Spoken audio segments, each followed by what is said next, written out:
மாண்புமிகு பேரவைத் தலைவர்களே, பதில் ஆ மற்றும் ஆ.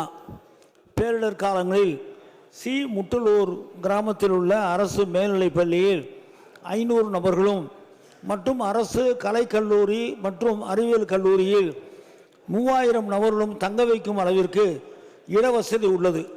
மேற்கண்ட பள்ளி மற்றும் கல்லூரி ஆகியவை தற்காலிக புயல் பாதுகாப்பு மையமாக பயன்படுத்தப்பட்டு வருகின்றன. சி. முட்டலூர் கிராமத்தில் அருகில் 6 கிலோமீட்டர் தொலைவில் உள்ள தில்லைவிடங்கன் தெற்கு மற்றும் புஞ்சை மகத்துவ வாழ்க்கை கிராமங்களில் உள்ள பல்நோக்கு பாதுகாப்பு மையங்களில் சுமார் 4000 பொதுமக்கள் தங்க வைக்கும் அளவிற்கு இடவசதி உள்ளது. எனவே தற்போது இந்த நிலையில் சி. முட்டலூர் கிராமத்தில் புயல் பாதுகாப்பு மையம் அமைக்க வினா எழவில்லை. மாண்புமிகு பேரவைத் தலைவர்களே,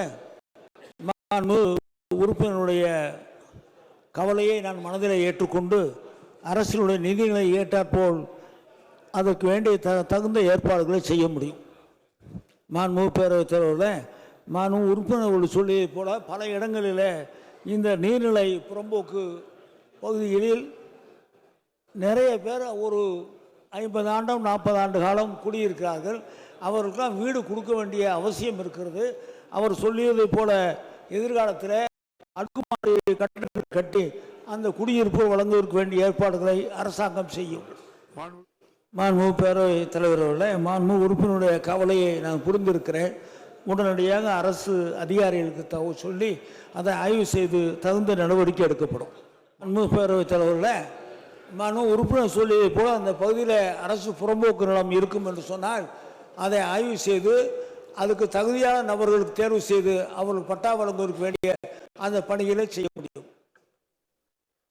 மாண்புமிகு பேரவைத் தலைவர்களே, மாண்புமிகு உறுப்பினர் சொல்லியது போல கட்டிடங்கள் இருக்குமானால் அதை சீர் செய்யக்கூடிய பணிகளை செய்கிறோம். மிகவும் மோசமாக இருக்கும் என்று சொன்னால் புதிய கட்டடங்களை கட்டுவதற்கு சிறுதலை காடு என்ற உருவம் சொல்லியிருக்கிறீர்கள். அதிகாரிகளோடு கலந்து தகுந்த நடவடிக்கைகள் நிச்சயமாக அந்த அரசு எடுக்கும்.